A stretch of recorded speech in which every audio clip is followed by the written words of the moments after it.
Paris میں Peoples party نے کامران یوسف کھمن کی قیادت میں یوم سیاہ منایا۔ ذوالفقار علی بھٹو نے امت مسلمہ کو ایک پلیٹ فارم پر اکٹھا کیا۔ کامران یوسف کھمن مقررین نے ذوالفقار علی بھٹو کو زبردست خراج تحسین پیش کیا۔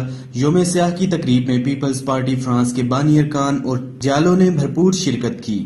پاکستان پیپلز پارٹی یورپ کے سابقہ کوارڈینیٹر اور NA 162 کے ٹکٹ ہولڈر کامران یوسف کھمن کی طرف سے یوم سیاہ کی ایک تقریب کا اہتمام کیا گیا۔ پیپلز پارٹی کے بانی ارکان اور جالوں نے بھرپور شرکت کی۔ یوم سیاہ کی تقریب سے خطاب کرتے ہوئے سینئر رہنما پیپلز پارٹی یورپ کامران یوسف کھمن نے ذوالفقار علی بھٹو کو زبردست الفاظ میں خراج تحسین پیش کیا اور کہا کہ ذوالفقار علی بھٹو نے اپنی خداداد صلاحیتوں اور شاندار قیادت سے پاکستان کو شاندار مقام تک پہنچا دیا تھا، مگر ضیاء الحق نے غیر ملکی سازش کا اعلی کار بن کر ان کی حکومت کا تختہ الٹ کر رکھ دیا اور ملک کو اندھیروں میں دھکیل دیا۔ تقریب سے خطاب کرتے ہوئے دیگر مقررین نے بھی جنرل ضیاء الحق کے غیر آئینی اقدامات کی سخت مذمت کی اور ذوالفقار علی بھٹو کی پاکستان کے لیے خدمات پر ان کو زبردست خراج تحسین پیش کیا۔